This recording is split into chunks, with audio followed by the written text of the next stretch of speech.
Okay, let's see. I'm reading old work because I have nothing new for you.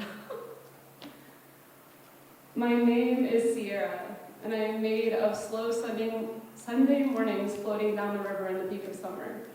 I am late night hockey games and the sound of skates to ice. I am skydiving sounds like a good idea, and crowd surfing isn't dangerous, right? I am made of late night karaoke drives with my best friends and sometimes wishing I was dead. I am made of all the best intentions, but with no idea of how to use them. No manual to explain to me the difference between sympathy and empathy, so I find I am made of all of your problems too. I am an emotional sponge that just so desperately needs to be wrung out. But I am only as good as how much I bring to the table. So sure, I overcompensate, because I am made of I can love you enough for the both of us. I don't need too much to be happy.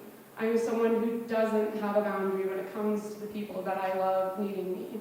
And you will never be close enough to know me, because then how could you love me?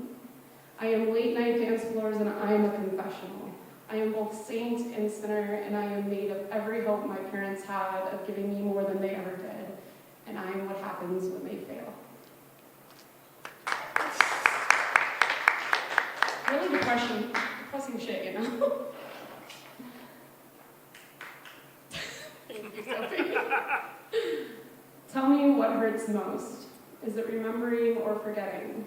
Because the secrets of my past keep being whispered back to me in my dreams, like secret agents delivering a cipher with no key.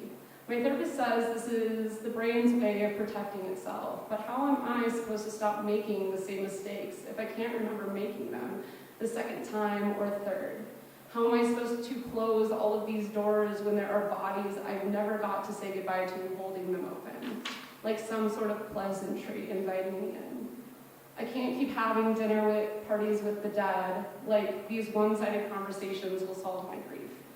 Like will be anything more than a game of show and tell where everyone is telling me it's going to be okay, but I can't feel it. I can't hold it. It's no different when you tell me you love me, but you don't show it. You see, my heart wasn't made of paper for you to use to burn your own fire on, but made of glass, like a vase, to be filled with sweet nothings I did not have to chase. And I can't keep dying for love and wondering why you never show up at the wake. Ow!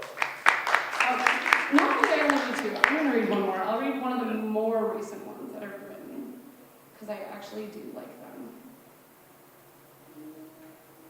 Okay. I want to call my mom. I want her to tell me it's going to be okay, and I want to believe her. I want to have faith in someone other than myself.